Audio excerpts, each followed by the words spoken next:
Welcome to Y11 Audio. I'm Alex Alvarado. Thank you for listening. Previous week's chugs along. Chugga. Defensive line yesterday. Linebackers right now. Past few years, Kline, Joe Sparacio. Two transfers that came in from Michigan State and Boston College are gone. Not just like high-level transfers that did well and captained the defense and boy, are they going to be missed because boy, did they have a lot of production. No, they were two high-mark linebackers, program-setting linebackers where if you as a duo, whoever the new linebackers are this year, years to come, play better than those guys, you guys are playing at a very, very high level.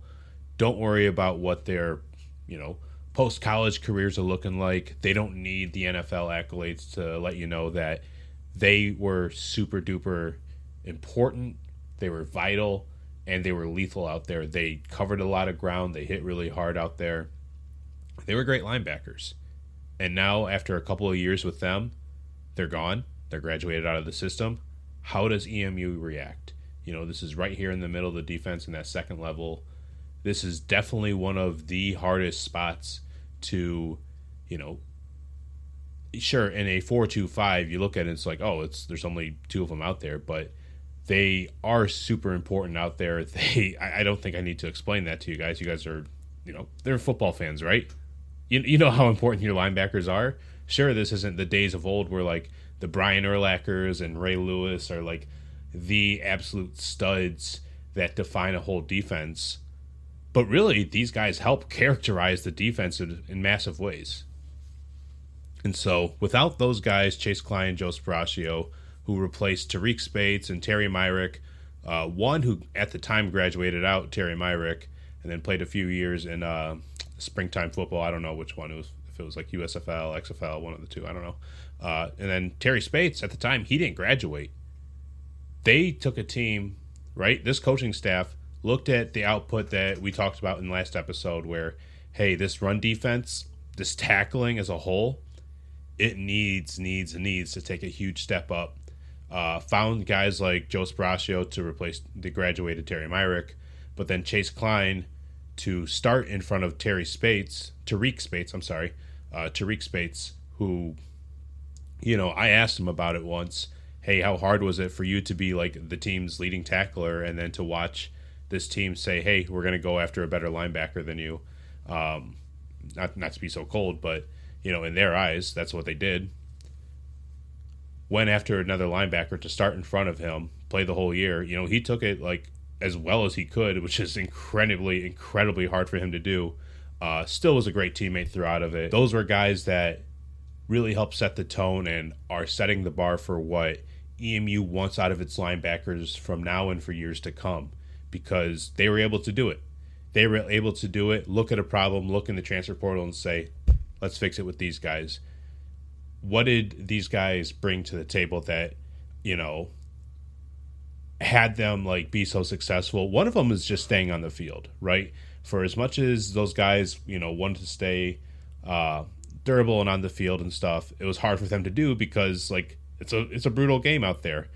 Joe Sparacio, when he missed time, sometimes it was for penalties. There was once where he got called for targeting maybe 3 plays into a game and had to sit the rest of the way. But still, over the last couple of seasons, in 2022, he was on the field 73% of the time, and then last year on the field 84% of the time. Incredible marks. Kline, he missed a couple of games. 1, he sat out the bowl game. 2, there was, I think he sat out like the FCS game, the FCS opener in 2023. And I remember he and Jose Ramirez missed the Ball State game in 2022. Offhand, I don't remember if Chase missed another game last year with an injury or not. Even so, he was on the field 75% of the time in each of the last 2 seasons. Just like that durability and reliability out of guys that were, meeting their marks physically and meeting their marks just on the field performance-wise to warrant them, being immediate impact transfers ahead of all these guys that have been developing through the system, actually playing on the field, actually being leaders on the field at the time, right? It was tough times for them in the locker room, but of course, look at how much better the defense was for it, right? They had to make hard decisions, and it paid off. This year, they have to make some more tough decisions with guys that are all just fighting for opportunities, last stops, maybe like this, or last opportunities, I should say, for some of them, because they're going to be on their final graduate transfer years, like JT Killen. Killer name, man. Like, no pun intended. Awesome, amazing name. Chef's kiss right there. Lots of cool names in here. We'll get to them in a little bit. But EMU has to look at all these guys that, they haven't seen in the system, right? This is the situation that they're in, right? So, had those guys, had Tariq Spates, Terry Myrick, Chase Kline, Joe Sparacio, blah, blah, blah, blah, blah. They came in, they're out of the system now, right? Now, they have some guys that they've kept around for years. We'll get to all these names in a little bit, like I've been doing. I'll introduce this roster to you. But they have a base of players that, whether they're redshirt freshmen, whether they're sophomores, maybe they're a senior like Kendrick Nowling, right? Someone who signed with the program pre-COVID, right?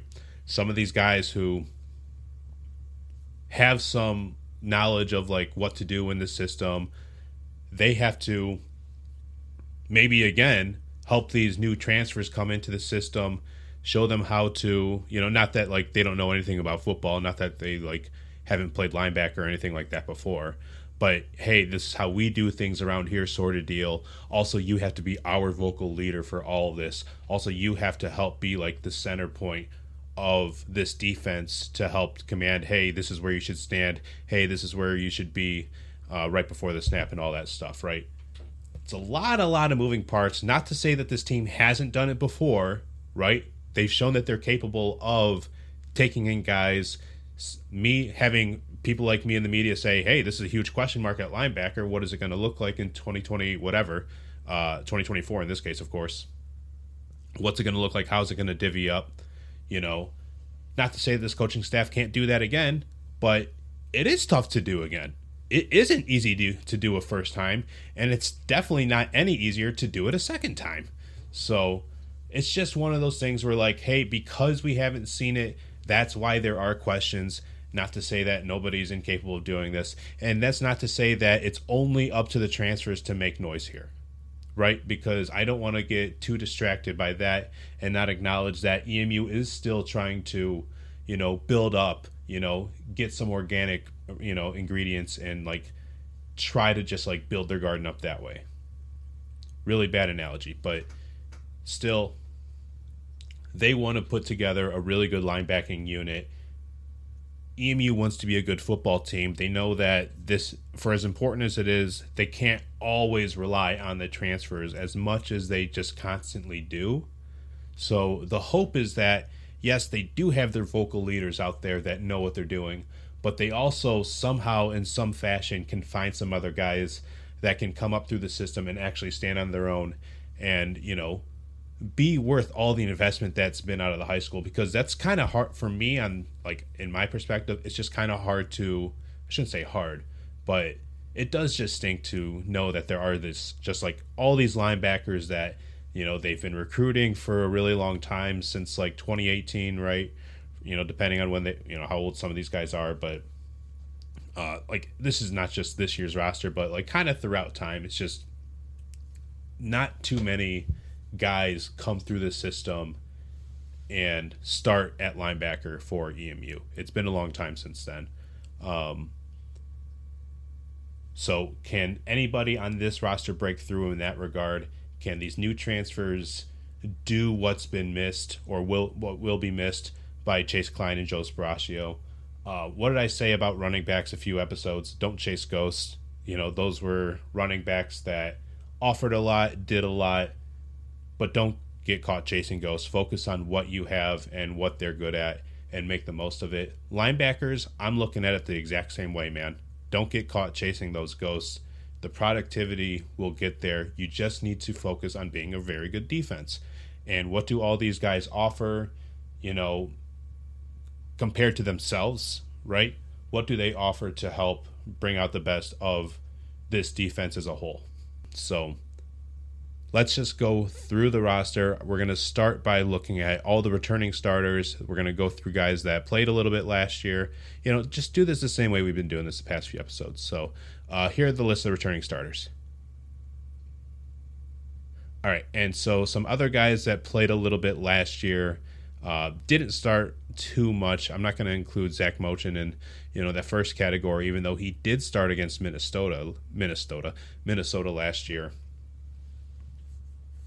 It's not like he's played a whole bunch, but he is somebody who, going back to what I just said about like, hey, can anybody break through and be that kind of talent that's going to be, hey, I came up through the system, I developed through the system, and now I'm going to be like a future starter. I'm looking at him as somebody who could be that, but we just got to see it.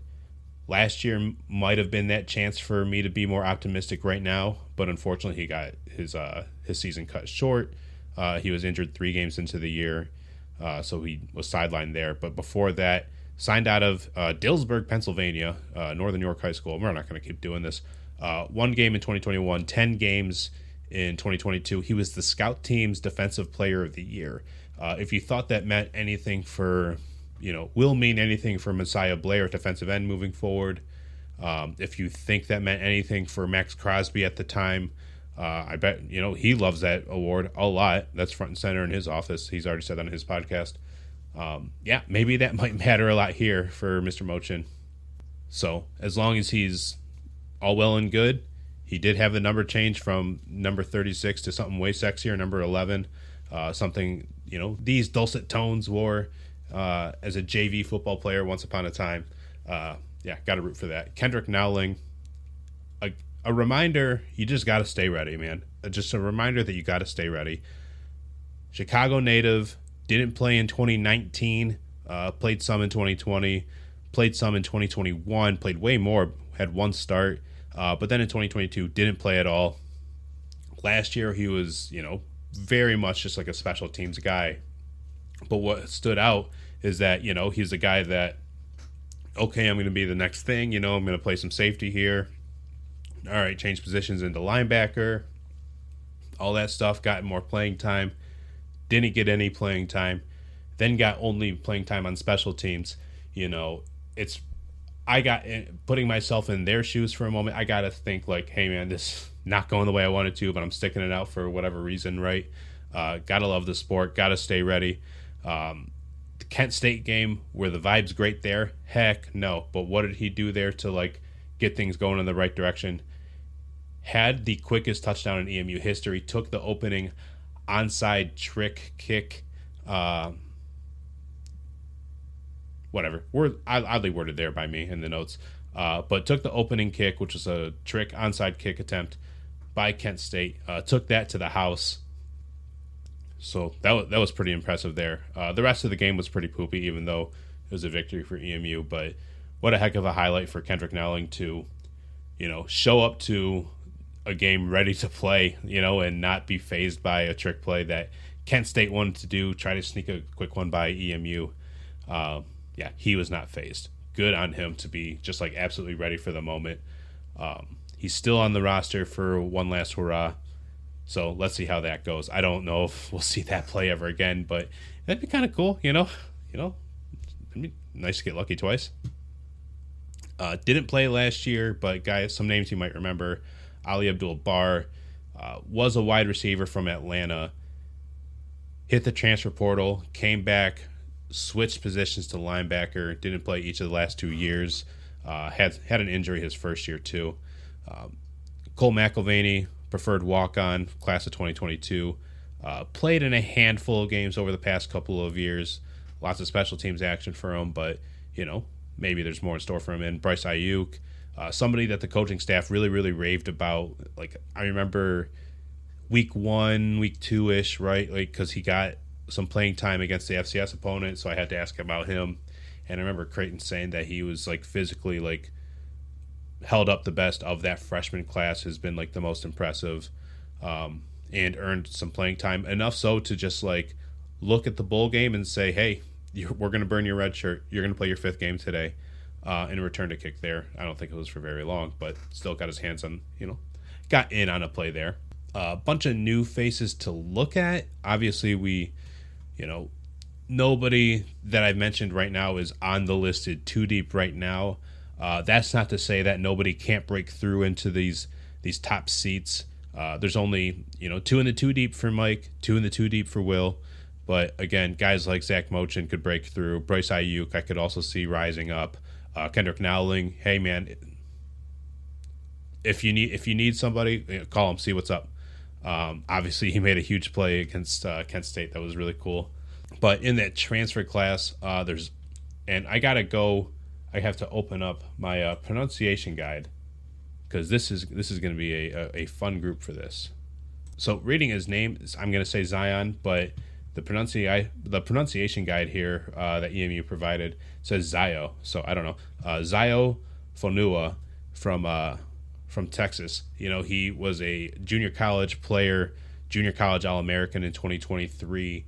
Not a guy that I see, coming off the edges and all that. Maybe he can do one of those 2-point stance, just come straight at the quarterback sort of deal. But to give a funny comp, I would have to say that he's going to be the Bobby Boucher of this class, where he recognizes that the quarterback is going to start with the football after the center gives it to him when he says hike, right? And then at that point, he's going to go try to hit him as hard as possible. Unless, of course, he hands it to a running back, and then, of course, he'll change direction and try to tackle him. Whoever has the football is going to try to get a giant fistful out of Zion, because dude packs a punch. He seems like the kind of guy, just looking at the tape a little bit, I haven't, and, of course I could be totally wrong about this. We could have so much more development between what he was able to show at Tyler Junior College down in Texas, and so much could change over the time that he gets out of camp.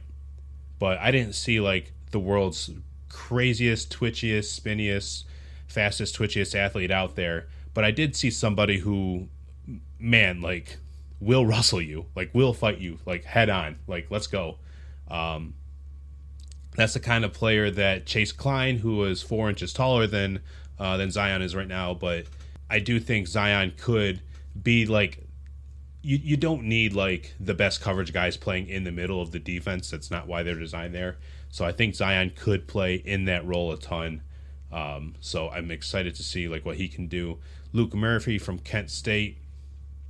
Team success doesn't always carry over, but Massillon High School product is a guy that helped that team get to a couple of state championship appearances. I think victories too. I don't 100% remember. Was at Kent State. Obviously, that means that he helped bring Kent State to a MAC championship game when Sean Lewis was still around there. Bounced after that. Now he's with EMU. Still has a couple of years to give. Didn't do a ton there. I mean, if you remember any Kent State conversation, Luke Murphy wasn't always the center of conversation. It was always built around the offense there. Offense, and just hey, if the defense holds them to enough, if defense holds them to 56 points, well, we better score 63 or something like that. I don't know. So Luke Murphy's out of that situation, plus the coaching turnover. It looks like it's just going to be a very, very long approach to getting Kent State right. So now he comes over to EMU, where there's probably more opportunity for him to see a little bit more success than what Kent State has to offer him right now. JT Killen, this is a guy who, out of this whole transfer group, I don't know who's going to play the most, but I would assume JT Killen will get the most, he'll be on the field the most of this new linebacking group. Class of 2019, wasn't ranked out of high school, played down in South Carolina, but he's been on the field consistently at Coastal Carolina. 4 games as a redshirt, well, his true freshman year, which was good enough for a redshirt, right? Back in 2019, 12 games, 13 starts. Stayed on the team after Jamie Chadwell left Coastal to go to Liberty from 22 to 23. And those were his 2 best years. In 2022, he ended up as a third-team All-Sun Belt linebacker, led the team in tackles, 96 tackles, 6.5 for loss, 2.5 sacks, 4 pass breakups, a forced fumble. This guy was making plays out there. 2023, he didn't have his name called at the end of the year to be an all Sun Belt recipient, even though like all the magazines were obviously clamoring for him and whatnot. I didn't watch a whole bunch of Coastal Carolina defense. Sorry to admit that. But what I did do was look up some Pro Football Focus numbers. Again, full disclosure, like I will be doing some labor for PFF this season, so I'm not going to be slandering them too much this year. But I will obviously appreciate some of the notes that they're able to provide here, because what I have to ask myself is, what happened, right? What happened? Obviously, with that coaching staff, there were some changes there. Why did his stats go from 96 tackles, so many pressures, 6.5 tackles for loss, 2.5 sacks, a bunch of pass, what happened there? 68 tackles, 3 tackles for loss, no sacks at all. He was just a different player, right? I shouldn't say it like that. Not that he just played football differently, but he was used differently. On the field, less by 150 snaps, 759 to 608 from one year to the next. Against the pass, so just eliminate run plays totally, just defending the pass. The way he was used was different. He was more of a pass rusher last year than he was in his more successful year. Against the pass in 2022, he had 374 snaps played in coverage, 46 played as a pass rusher. That doesn't mean somebody playing straight off the line or anything like that, but maybe somebody that's blitzing too. As long as they're going towards the quarterback, that's a pass rusher, right? Last year, 200 and this is with total snaps played down to, right? But against the pass, 232 snaps were in coverage, so we're looking at 140 snaps fewer in coverage and 79 snaps in pass rushing, which is an increase in 33. Obviously, just used differently. I don't know the whole coaching staff over there. I'm not going to do all that. But generally, just used differently. He comes into a situation where he's listed as the leading will linebacker ahead of Luke Murphy on the summertime 2 deep here. If he is somebody that's hey, go play out in space, be that second level defender, pick up on the runs, all that stuff, right? But be rangy as heck. We're not gonna use you as a pass rusher per se too much. We're not gonna. We'll sprinkle that in a little bit, but just enough salt. We only need just enough salt. We don't need so much more than what we already do. I think that's a better fit for him if that's what they want to do. I should have made notes to compare him to what Joe Sparacio did last year, because I did that with Chase Kline, but I just didn't do that before I hit record here. But I don't remember Joe Sparacio being somebody who was always being a pass rusher either. Sometimes he blitzed, but not too frequently. I think JT Killen fits that kind of role of what Joe Sparacio left behind. As long as what Joe Sparacio did do. And this is not a coachable thing. I don't know. And this is definitely a hard thing to do. But Joe Sparacio's reactions to just making plays wherever they were happening at the field was just incredible, man. Just really, really incredible. There's a lot of, is he stronger? Is he faster? Can he jump higher? Does he have better hands? Can he tackle better, which is a skill in itself? All that's important too. But boy, oh boy, is just reaction time just incredible. Joe Sparacio just had no hesitation either, right? On just so many of his plays. So I don't know if JT Killen is going to be able to replace all of that, but I do think that he fits the mold of linebacker that they're looking for here at the Will. James DeJoncum from Arizona State. Before that, he was at Independence Community College, from Virginia originally, is a longer dude, listed at where are we at right here? Listed at 6'3", 245 pounds. Some reach, right? Has an ability to also right now he's listed as the backup Mike. I'm not going to read that as a situation where he's going to be like the backup Chase Kline, right? He's not going to be always in the middle of the field. I could see it, but I could also see him being as like a wild card because he is very effective off the edge. He is, he seems to be and this is just me watching like a little bit of tape of him, mostly in junior college. Arizona State didn't have a lot of opportunity for him to like put on film, game film that is. So it's hard to read there. But at Independence Community College had 64 tackles, 12 and a half tackles for loss, 3 sacks. I'm sure getting after the quarterback is something that they really, really want out of a number of guys. Doesn't just have to be the listed defensive ends, like guys that we've already talked about. Defensive ends, like I've already said, that actually we'll get to them in a little bit. But James DeJoncum, he offers a lot of ability off the edges, offers some ability in coverage too, has some reach, has a lot of athleticism. So I'm excited to see what he turns into. Pass rushing and like defense off the edge, like being so much stronger on the edges, has got to be a point of emphasis this year. I can't think that like they went through all last year looking ahead to this year thinking this wouldn't be a point of emphasis. Him mixed with a lot of other defensive ends that we've talked about in the last episode, as long as they're all hitting, I think he could be a very, very useful addition here. Somebody that obviously wants to finish their career on a high note, actually starting and playing in a few games, actually, being a difference maker. He showed that in community college. This is a school that's shown that, hey, we obviously let JUCOs in, JUCOs to FBS to bounce back another time kind of situations. We'll take. We have a defensive end who's on his 5th school. Come on, let's go. But yeah, just like a lot of diversity here, like just a lot of like different size players, different skilled players. Like some guys are like obviously stronger on the edges than others.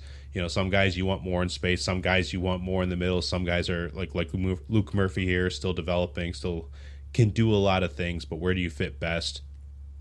And then, of course, in the class of 2024, these freshmen that are coming in, the preferred walk-on is Colin Main from Frankenmuth. Don't know his opinion on chicken. Don't really want to hear it because I don't like Frankenmuth chicken. Then there's Terrell Elmore from Merrillville, Indiana, and then Marvell Eggleston. I have to say that again. That is like such a fun tongue twister right there. Marvell Eggleston from MLK High School in Detroit. A couple of guys that are looking at the roster right here. Oh, man, I scrolled right past their name, didn't I? 6'2" and 6'4", respectively, over 200 pounds, guys with a little bit of reach on them, a little bit of length on them. Let's see what they ultimately turn into. But what I say at the top, this is a hard spot for freshmen to see the field because historically they just like hardly ever do. Hopefully I can be wrong about that, but I don't really see that coming out of, in this case, this incoming freshman class as much as I do last year's freshman class because that's just how time works. But even then, guys like Zach Mochin, I could see him seeing more playing time than any of those other freshmen, redshirt freshmen or sophomore in Bryce's case. But how does it all mix in? I don't know if we're going to have 2 linebackers. If like all these guys that we just mentioned, I don't know if there's 2 guys that are going to be on the field, right, like 75 and 84% of the time, like Chase and Joe Sparacio were last year. I don't know if that's 100% going to be the case. It's going to be figuring out like a number of combinations. These linebackers in unison with some of these other defensive ends and defensive linemen that we already mentioned in yesterday's episode. How are they going to be used in pass rushing sequences with Messiah Blair maybe on the other side? Sterling Miles, does he drop into coverage disguised as a defensive end? Does Justin Jefferson, somebody who's 5'10", not a prototypical defensive end, somebody who held it down all of last year, but he's somebody who came into the system as a linebacker, somebody who, they try to experiment a little bit with like more in the middle. I don't see him like being the guy if he's going to have like his I don't know. For everything that the rest of this roster has to offer, I just don't see them. If Justin Jefferson's going to be on the field with all these other guys, right? I don't see him being on the same like defense, like the other side as like Messiah Blair, right? I see him like playing more linebacker, maybe more middle Leo, maybe defensive tackle. I don't know how he's going to fit into the mold. It is kind of interesting that he like does have the number 5 and Peyton Price does have the number 9. Just a little numbers game there. But yeah, I don't think that any of like the defensive linemen were 100% defined as like how they've been listed last year and the year before. And these linebackers too, like as long as I don't know what the rotations are going to look like, what the sequencing is going to look like, paired with these linemen, how they feel about what they have to offer with all these skill sets, especially coming out the gates. But I do expect that it's going to be, if this is a phrase that's easier for you to listen to, a linebacking core by committee, right? This is a linebacking core by committee. I think of these guys, it's hard to think that, again, 2 guys are going to ultimately stand out on the fields like that. I think JT Killen's most likely to do that, if anybody, because he's, the guy that's coming from, FBS level playing time, right? He's already had so much success. I expect him to be, one of the better G5 linebackers again, as long as, EMU puts him in the spots that he's most valuable at, right? But how does Luke Murphy stand out? How does James DeJoncum stand out? How does Zio, how do all these new players pan out too? And plus, like these new guys, or I shouldn't say new guys, but guys that have been in the system but want to be new faces on the field and like new faces of the defense, how are they going to stand out? How are they going to outmuscle guys that, EMU has been working hard to like working through the transfer portal and comparing them to other guys that they already have and say like, okay, maybe they're better than so-and-so at whatever and whatever. So lots of competition to be had, not a lot of chairs on the field. But I think that there's a lot of opportunity to do a lot of combining hits and, just really diversifying like this position leads for one, better special teams down the road, right? But also just like guys that if there's going to be a bigger rotation of linebackers and there's maybe like more talent, maybe like if you're thinking to yourself, okay, this linebacking group, there's obviously like a top 2, but 3, 4, 5 aren't clearly as better options, but if we're thinking that, hey, there's 4 guys that could be starters like any week, if that's the kind of situation that EMU is feeling comfortable with going into the season, that's a better look, right? Because then it makes it easier to really go through your depth and really keep guys a little bit more fresh if possible. But that's a little bit kind of pie in the sky for this linebacking group. I just think like the ultimate thing is like they just have to make sure that they're putting the right guys on the field and putting them in the right positions at the right times. Because they don't have, at face value, they don't immediately have the luxury of 2 guys that you can count on, down in and down out, no matter what the situation is. I think some of these guys are going to be majoring in certain roles. I don't know if all these guys are going to be, down to down backs. I could be super, super wrong about that, and that'd be great. But I think just replacing, these 2 outgoing guys that, stood out for this program, I think it's going to take more than 2 guys to replace those 2.